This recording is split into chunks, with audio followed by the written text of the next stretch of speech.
ಕೇರಳದಲ್ಲಿ ಕೊರೋನಾ ಸೋಂಕಿತರ ಸಂಖ್ಯೆ ಹೆಚ್ಚಾದ ಹಿನ್ನೆಲೆಯಲ್ಲಿ ರಾಜ್ಯಗಳ ಗಡಿಭಾಗ ತಲಪಾಡಿಯಲ್ಲಿ ಆರೋಗ್ಯ ಅಧಿಕಾರಿಗಳ ಪರಿಶೀಲನಾ ಕೇಂದ್ರ ಇಂದಿನಿಂದ ಮತ್ತೆ ಆರಂಭಗೊಂಡಿದೆ. ಆರ್ಟಿಪಿಸಿಆರ್ ವರದಿ ಕೈಯಲ್ಲಿದ್ದಲ್ಲಿ ಮಾತ್ರ ನಾಳೆಯಿಂದ ಕರ್ನಾಟಕ ಪ್ರವೇಶಕ್ಕೆ ಅವಕಾಶ ಎಂದು ಅಧಿಕಾರಿಗಳು ತಿಳಿಸಿದ್ದಾರೆ. ಬೆಳಿಗ್ಗೆ 7ರಿಂದ ಜಿಲ್ಲಾ ಆರೋಗ್ಯಾಧಿಕಾರಿ ರಾಮಕೃಷ್ಣ ಬಾಯಾರಿ, ತಹಶೀಲ್ದಾರ್ ಗುರುಪ್ರಸಾದ್ ನೇತೃತ್ವದ ತಂಡ ತಲಪಾಡಿ ಗಡಿಭಾಗದಲ್ಲಿ ನಿಂತು ಕೇರಳದಿಂದ ಬರುವವರನ್ನ ತಡೆದು ಟೆಸ್ಟ್ ರಿಪೋರ್ಟ್ ನೀಡುವಂತೆ ಸೂಚಿಸಿದ್ರು.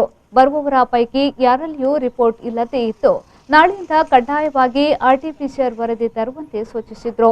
ನಾಳೆಯಿಂದ ವರದಿ ಇಲ್ಲದೇ ಇದ್ದಲ್ಲಿ ಮಂಗಳೂರು ಪ್ರವೇಶ ಬಿಡುವುದಿಲ್ಲ ಎಂದು ಎಚ್ಚರಿಸಿದ್ರು. ಪರೀಕ್ಷೆಗಳು ಆರಂಭವಾಗ್ತಾ ಇದೆ. ಕೆಲಸ ಈಗಷ್ಟೇ ಕೆಲ ದಿನಗಳಿಂದ ಆರಂಭವಾಗಿದೆ. ಆದರೆ ಏಕಾಏಕಿ ಮತ್ತೆ ಕಾನೂನುಗಳನ್ನು ಜಾರಿ ಮಾಡುವುದರಿಂದ ಗಡಿನಾಡ ಜನ ಸಂಕಷ್ಟಕ್ಕೀಡಾಗಲಿದ್ದಾರೆ ಎಂದರು. ಕೇಂದ್ರ ಸರ್ಕಾರ ಜನವರಿ ತಿಂಗಳಲ್ಲಿ ಜಾರಿಗೊಳಿಸಿರುವ ಆದೇಶದಲ್ಲಿ ಅಂತಾರಾಜ್ಯ ಗಡಿಗಳಲ್ಲಿ ಯಾವುದೇ ವಾಹನಗಳಿಗೆ ತಡೆಯೊಡ್ಡಬಾರದು ಅನ್ನುವುದು ಸ್ಪಷ್ಟವಾಗಿ ತಿಳಿಸಿದೆ. ಆದರೆ ಕೇಂದ್ರದ ಆದೇಶವನ್ನ ರಾಜ್ಯ ಸರ್ಕಾರ ಪಾಲಿಸದಿರುವುದು ದುರದೃಷ್ಟಕರ. ಈ ಆದೇಶವನ್ನ ಮುಂದಿಟ್ಟುಕೊಂಡು ನ್ಯಾಯಾಲಯದ ಮೆಟ್ಟಿಲು ಹತ್ತುತ್ತೇವೆ.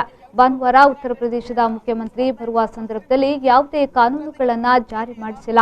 ಇದೀಗ ಏಕಾಏಕಿ ಜನರ ಮೇಲೆ ದಬ್ಬಾಳಿಕೆ ನಡೆಸುತ್ತಿರುವುದು ರಾಜಕೀಯ ಷಡ್ಯಂತ್ರ ಎಂದು ಕಾಸರಗೋಡು ಜಿಲ್ಲಾ ಪಂಚಾಯತ್ ಸ್ಥಾಯಿ ಸಮಿತಿಯ ಮಾಜಿ ಅಧ್ಯಕ್ಷ ಹರ್ಷದ್ ಬರ್ಕಾಡೆ ಆರೋಪಿಸಿದರು.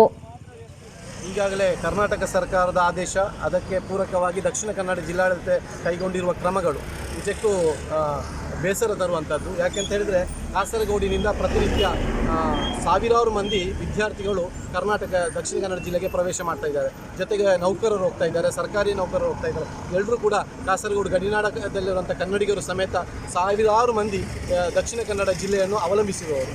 ಈಗ ಏಕಾಏಕಿ ತೆಗೆದುಕೊಂಡಂಥ ತೀರ್ಮಾನ, ಲಾಕ್ಡೌನ್ ನಿಯಮಗಳಿಗೆ ವಿರುದ್ಧವಾಗಿರುವಂಥ ತೀರ್ಮಾನ ಇದಾಗಿದೆ.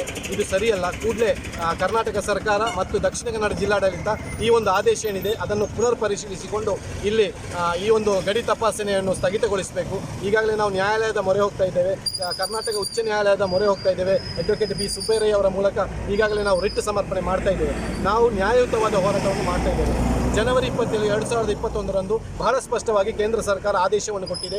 ಆ ಆದೇಶದಲ್ಲಿರುವ 8ನೇ ಪ್ಯಾರಾಗ್ರಾಫಲ್ಲಿ ಹೇಳುವ ಪ್ರಕಾರ ಅಂತಾರಾಜ್ಯ ವಾಹನಗಳಿಗೆ ಯಾವುದೇ ರೀತಿಯ ಸಂಚಾರಕ್ಕೆ ತೊಡಕು ಉಂಟು ಮಾಡಬಾರ್ದು, ಸ್ಥಗಿತವನ್ನು ಉಂಟು ಮಾಡದು ಎಂಬಂಥ ಆದೇಶವನ್ನು ಕಡೆಗಣಿಸಿಕೊಂಡು ಕರ್ನಾಟಕ ಸರ್ಕಾರ ತೆಗೆದುಕೊಂಡಂಥ ಈ ಒಂದು ನಿರ್ಧಾರ ಅದು ತಪ್ಪು. ಕೂಡಲೇ ಕರ್ನಾಟಕದ ಬಿಜೆಪಿ ಸರ್ಕಾರ, ಬಿಜೆಪಿ ವರಿಷ್ಠರು ಏನಿದ್ದಾರೆ ಅವರೆಲ್ಲ ಇದಕ್ಕೆ ಮಧ್ಯಸ್ಥಿಕೆ ವಹಿಸಿ ಈ ಒಂದು ಆದೇಶವನ್ನು ರದ್ದು ಮಾಡುವ ಬಗ್ಗೆ ರಾಜಕೀಯವಾಗಿ ಅದು ಚಿಂತನೆ ಮಾಡಬೇಕಂತೇಳಿ ಕೇಳಿಕೊಳ್ತಾ ಇದ್ದೀನಿ.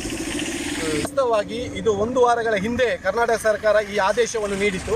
ಆದರೆ ಕಾಸರಗೋಡು ಜಿಲ್ಲೆಯಲ್ಲಿ ಬಿಜೆಪಿಯ ವಿಜಯಯಾತ್ರೆಯನ್ನು ಉದ್ಘಾಟನೆ ಮಾಡಲಿಕ್ಕೆ ಯೋಗಿ ಆದಿತ್ಯನಾಥ್ ಉತ್ತರ ಪ್ರದೇಶದ ಮುಖ್ಯಮಂತ್ರಿ ಅವರು ಆಗಮಿಸುವ ಹಿನ್ನೆಲೆಯಲ್ಲಿ ಅವರು ಆದಿತ್ಯವಾರ ತನಕ ಫೆಬ್ರವರಿ 21ರ ತನಕ ಯಾವುದೇ ಕ್ರಮವನ್ನು ಕೈಗೊಳ್ಳಲಿಲ್ಲ.